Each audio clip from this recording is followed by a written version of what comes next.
Hi, this is Akhil from Academy of Bliss. So today, 18th October 2022, we will be discussing about 7 topics, okay, and one miscellaneous topic.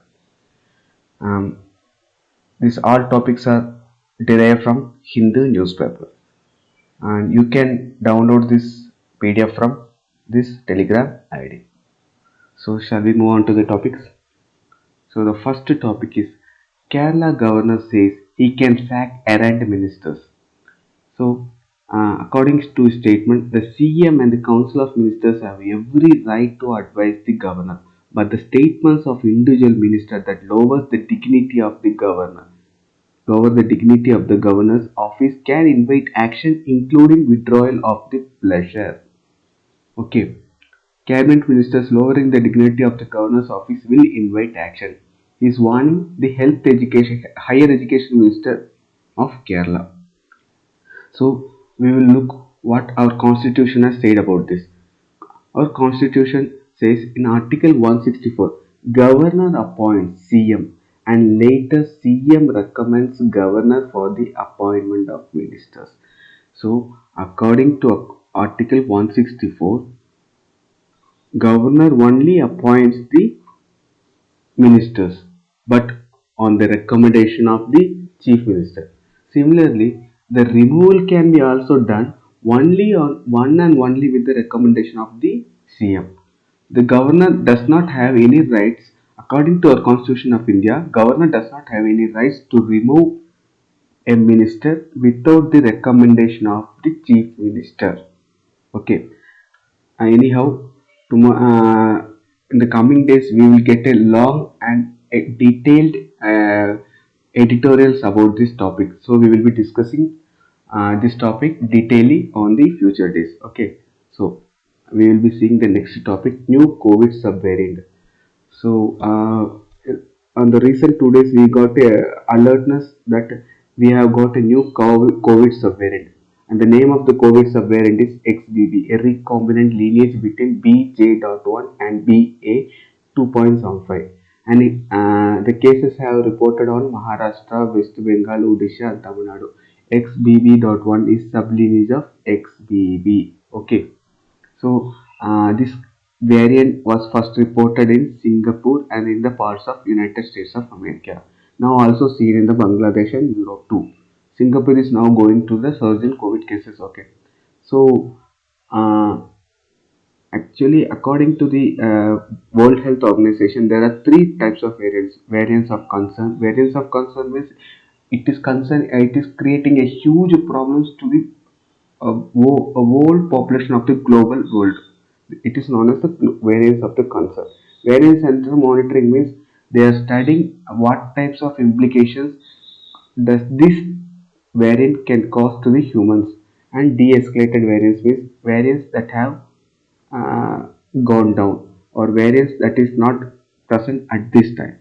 So when I was going through the WHO website, under de-escalated variants there are more than 20 types of variants, and under variance under monitoring I think around 5 to 10, and under variance of concern around 5. Okay, so XBB is far off one of the most antibody evasive variants of SARS-CoV-2 with the potential to create a wide spectrum of monoclonal antibodies and antibodies produced by the vaccination. Means XBB can create a huge health problem to every human because the antibody cannot prevent this virus from creating problem to the human body. Yesterday we have studied that our ICMR in collaboration with an international body have created an antibody which can prevent a large number of variants. Also the variants which are created in the future can also be prevented by this antibody. Recently we have studied that. If you have any doubt, please refer to the yesterday's video. So the next topic is today's weapon of choice is expanding dimensions. So one of the recent weapon that the world is using against another country or against people is cybercrime.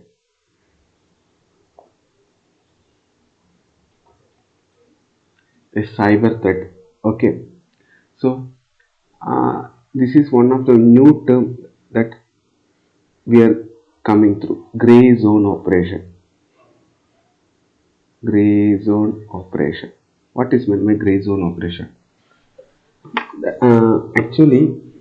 Actually, according to concept, we have only two ways.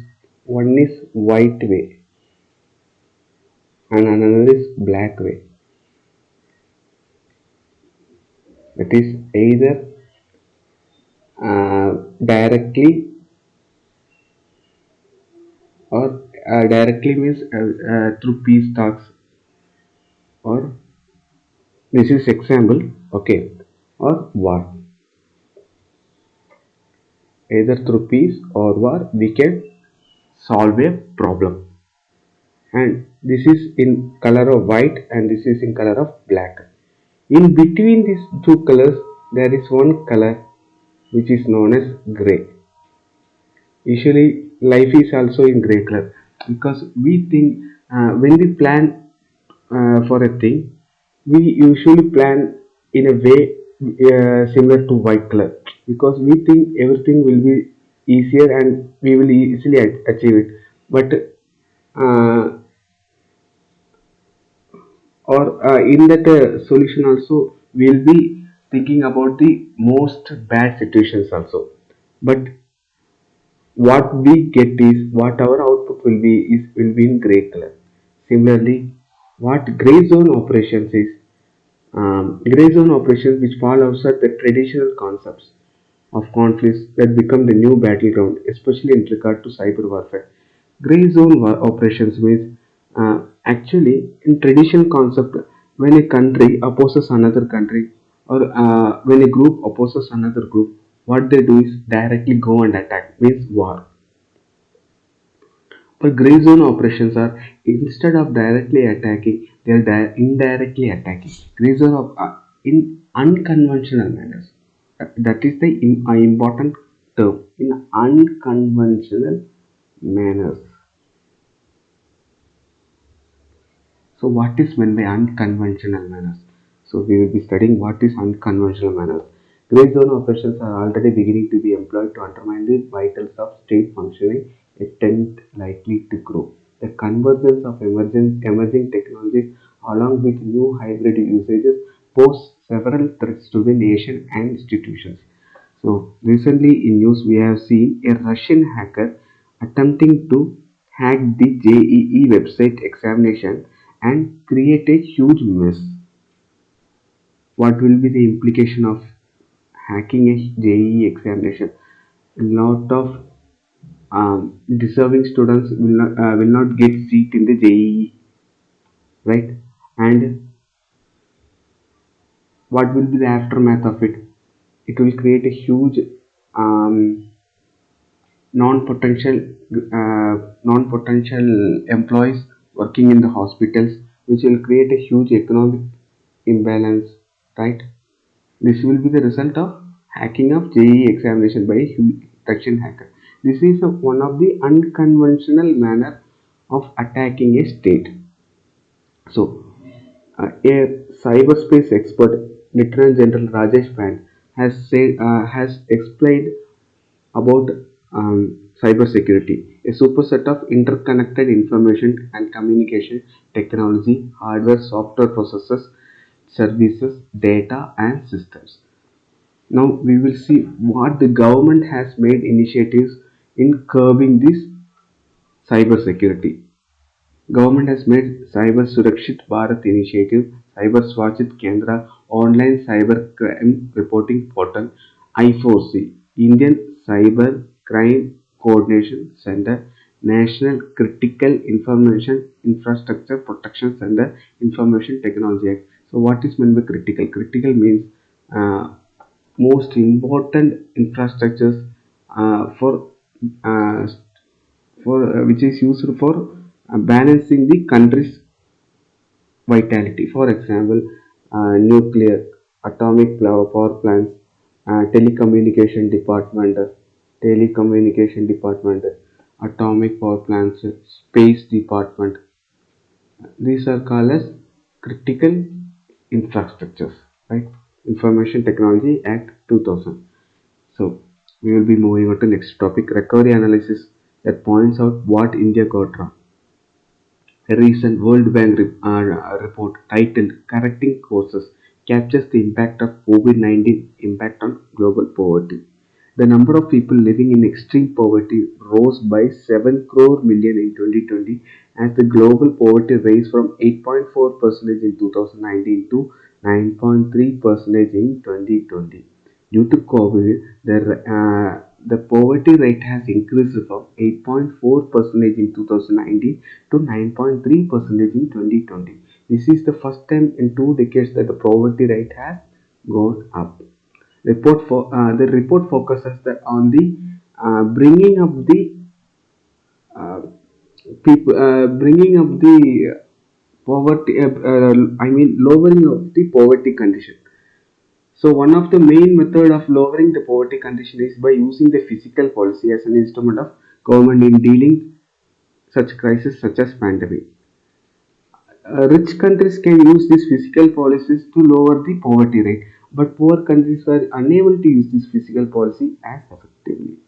So in that fiscal policy itself, government has three priorities: targeted subsidies that benefit the poor, public investment to build resilience, targeted subsidies, public investment to build resilience in long term, and revenue mobilization that should rely on progressive direct taxation rather than indirect taxation.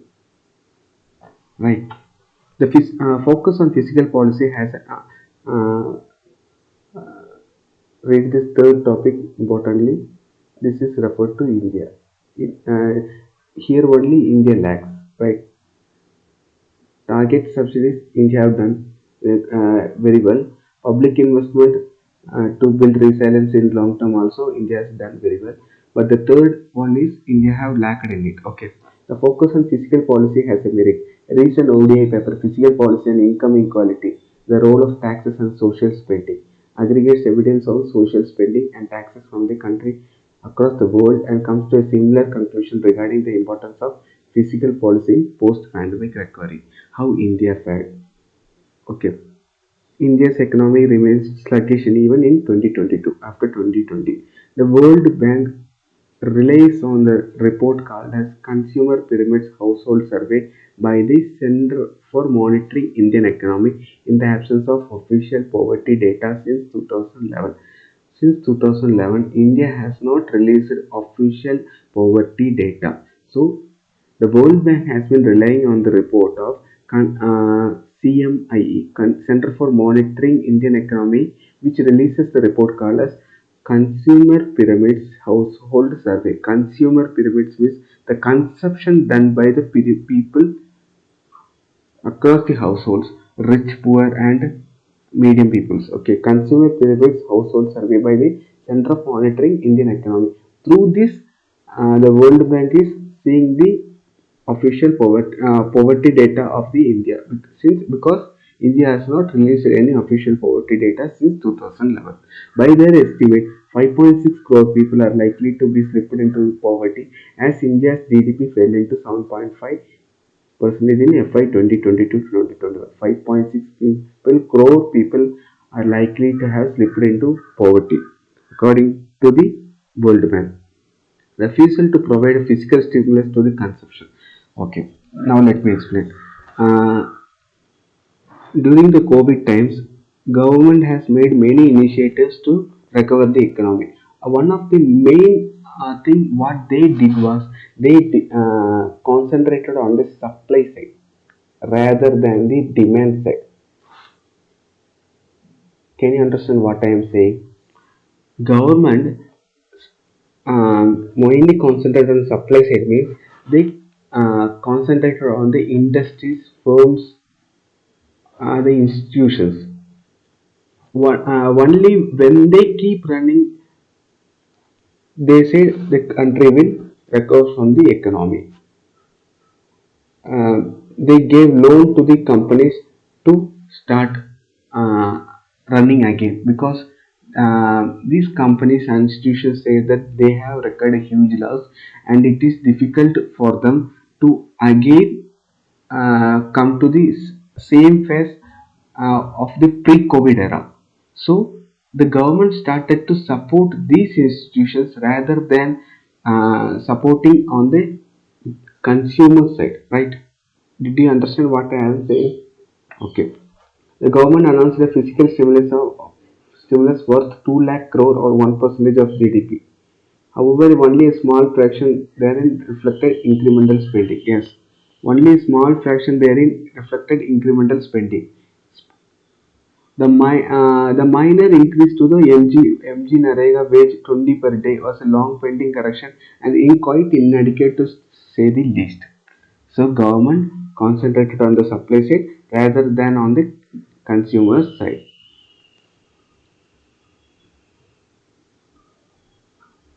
The majority of the India's stimulus package took the form of credit lines and refinancing schemes. Right. So, according to the topic recovery analysis, the points that India got wrong. So, what did the India got wrong? The highlight, but a highlight, but no longer term solution. A only saving grace was announcement of 80 crore people in which India could get a food aid through Pradhan Mantri Garib Kalyan Anna Yojana, a scheme that continues mainly because of undeniable household level distress. But what they are saying is, even though India has spent in PMGKY, a recent report of Global Hunger Index demonstrating that food aid is not only the solution, India has to concentrate on malnourishment also, malnutrition also. So, another important weakness of India is obtruse tax policies. India is, even though India have reduced the direct taxes, even though India has reduced direct taxes, India have increased the indirect taxes, which have been a burden on people of India. Reduction of corporate tax from 30 to 22 percentage means the corporates will enjoy on reducing from 30 to 22 percentage. Their profits will increase, right? But in order to balance the revenue of the government, what the government will do is they will increase the taxes on materials, right? So they have even in the recent news we have seen that GST of many materials have increased. Right. So the world in also the many reports have published that India's inequality is rising. The World Inequality Report terming India as a poor and very unequal country. India has refused to reintroduce wealth tax. Earlier we had wealth tax, but government has scrapped the wealth tax. But India have increased the rates of GST and indirect taxes, which has become a burden on the poor. Right. So we'll be going on to the next topic, gone girls. Recently, we have seen a girl was murdered on the railway station in Chennai. On this article only, we have this topic. So, what are the solutions for this gender-based legislation, financial independence to the women, developing and resource national plans and policies in accordance to the women's security, capacity building and training, male mediated initiatives. When we introduce any concept on women's security, male concept and male viewpoint should also be added when we develop a initiative on women's security, prevent recurrence of violence, promote egalitarian gender norms and gender-based service. So, Judicial Committee over Arithmetic. Yesterday we have seen that the Supreme Court has cancelled the bail on um, Sai Kumar, which a bail which was given by the Maharashtra High Court for the Sai Baba, because he was linked to Maoist. Supreme Court said that these people work on brains rather than physical actions. So when you give bail to these peoples, they will create a havoc on the national security. Hence, by citing this statement, they cancelled the bail of the Sai Baba. The bail was granted on the health basis, right? So we will be seeing more detailing what the editorial has said. The Constitutional Bench of Supreme Court has unanimously held that the judgment delivered by actually when a large, for example, when a judgment is given by a five bench judge, okay, and they have given a judgment. After that, a judgment is given by a seven bench judge. When the seven bench judge gives another verdict against the five bench judge, this is taken and this is neglected, right? Okay. Also, if a Supreme Court gives a verdict over High Court, this is taken and this is neglected. It is well known that a decision of superior court will always be binding on lower court, and the decision of larger bench will always hold force over the smaller bench of the same court. The canon of law seeks to ensure that there is a stability and consistency of decisions on the court. The principle stems from the assumption of the bench with more strength is likely to arrive with a correct decision. So, understanding the bench judge. So, I will explain the story of what is there in this topic. Okay. So, in High Court, the verdict is given by five bench judge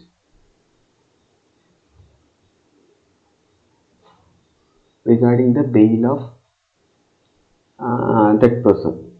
So, in five bench judge, five peoples unanimously passed the bail of that person. Five judges are unanimously passed the bail of that person. In the review, Supreme Court reviewed the same judgment by using seven bench judge. In the seven bench judge, um, there were two factions. Four people were against, four people were against, and three people were in favor of the old five bench judgment. Okay. So what they are saying is when the when the four people can say that if it is wrong, will the it is against the collective wisdom of five bench judges. It is against the judicial wisdom of five bench judge, right? So what is the solution for it? They are saying that for this, uh, he have given a solution. What the recommendation is, instead of having a seven bench judge, it should be constituted with nine bench judge. Why? In nine bench judge, the majority of the bench is taken as the final verdict. For example, if we keep in seven bench, the majority is 4:3. But in nine bench, we will get majority as 5:4. Right? So they are saying it to keep it as nine bench judge so that now the wisdom of the old bench previous judgment will not be gone into vain, right? So they are recommending it to keep it as a nine bench judge instead of the seven bench judge for the five bench judge case. So we will be moving on to the next topic: strengthening dollar strings foreign reserves across the India, across nations. So, while the fall of rupee has been relatively moderate, the pace at which India's foreign reserves are dwindling are a cause of concern. For $1 now, our Indian rupees is around 82. Okay, our India's rupee weakening is slow compared to other countries like Pakistan, Turkey, right? Even though our rupees weakening is at a slower pace, our forex reserve is also reducing is a cause of concern. The rupee's weakening exchange rate and the pace at which India's foreign reserves are dwindling are back in focus. The Ukraine and the US Federal Reserve aggressive monitoring, the two issues for the cause of our foreign reserve weakening is Ukraine crisis and US Federal Reserve aggressive monitoring tightening. US is strongly and aggressively tightening their monetary system so that their dollar will be more strong, right? Now, due to this, not only our country's forest reserve is going down, even other countries' forest reserve is also going down.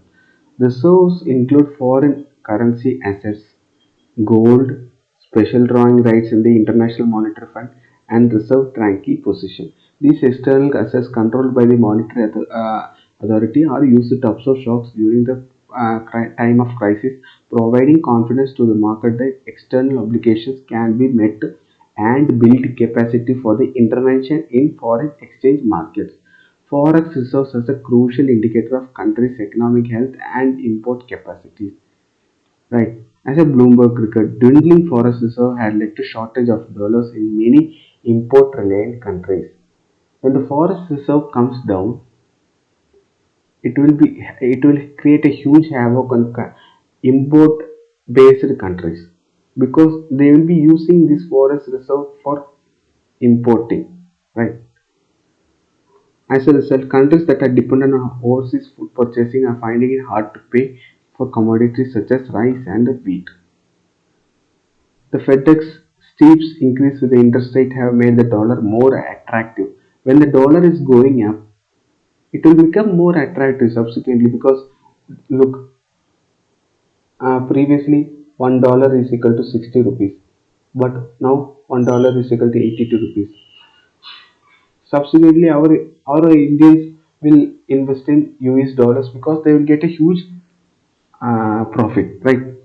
Strong currencies, not only I said earlier I have said that not only Indian currency is weakening, even the pound is weakening, euro is weakening. Not only pound and euro, the Japanese yen is always considered as a safe haven. But even the Japanese yen is weakening to a 24-year low. 24-year low. Look at this 24-year low. Several currencies like rupee have touched their all-time lows, but the fall of rupee is relatively more moderate.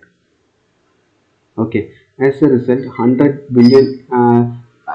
Due to this, uh, many countries' forex reserve has came down. For example, 100 billion each in China, Japan, Switzerland, and Singapore. While Singapore's reserve saw the sharpest decline in percentage terms, China's fell the most in absolute terms. At the end, breached the 145 per dollar mark. China's yen breached the 145 per dollar mark. Japan's reserve fell by 54 billion in the last 1 month. Sorry, this is Japan's yen. Breached the 145 per dollar mark. Japan's reserve fell by 54 billion in last 1 month.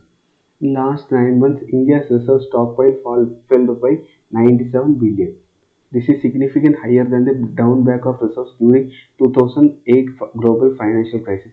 During the 2008 global financial crisis also, we lost only 37.3 billion. But at the present, we have lost about 97 billion dollars. Okay.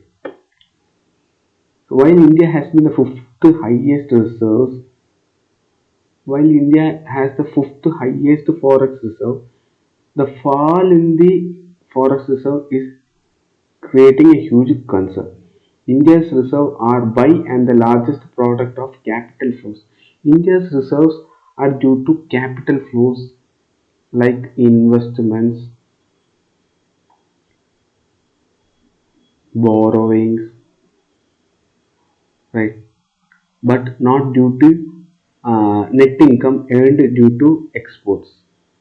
Here India's exports are low compared to other countries, but India has a huge potential in investments, borrowing, etc. So India's capital flows are due to capital investments and borrowing. Since other countries are also affected, other countries are thinking to invest in other countries because their financial condition is also worse, and people are thinking to invest. So India now the capital flows also have lessened. Due to this, our forex also have came down, right?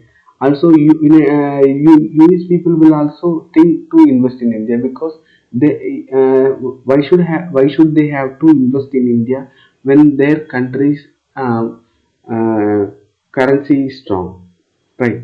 So other countries are thinking to invest due to other countries, which means other than US, other countries are thinking because their currency is depleting, and when it comes to United States, they are thinking because their country's currency is strong, and they find it less attractive to invest in India. So we'll be seeing to next. Before going to next topic, we will see the chart of this same topic, right? Dwindling reserves. The chart shows the change in currency value against the dollar in 2022. As the dollar index soared 15% this year, the currencies declined. Japan's Japan's percentage of amount declined 25.6, 24 year low. Swedish declined. Every country's currency have declined. Only few countries currency have improved, right? Russian ruble. And table listed drop in reserves in absolute terms and percentage change in 2022. China's absolute trends percentage change minus 5%. Total reserve, this amount of dollars they have in as foreign reserves. So you can see this. Chart 3. The chart 3 shows the month-wise level of India's forex reserves in 2008, 2013 and 2022. The depletion in reserves in 2022 has been significantly higher than the 2008 and 2013. Right? You can see here. In 2008, forex reserve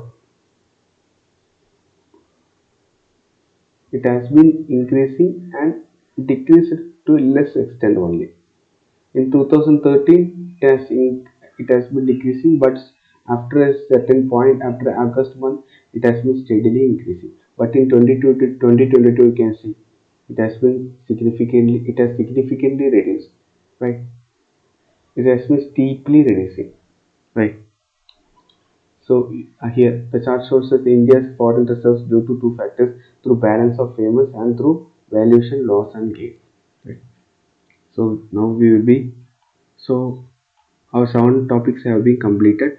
Now we will see a miscellaneous topic. Justice Chandrachud appointed as 50th Chief Justice of India. Why I have written is we actually UPSC will not ask questions who is the recent CJ like that, but this person is the 50th Chief Justice of India, and you have to see the collegium system of the India and collegium system how Chief Justice is appointed in India, and you can see also another important fact.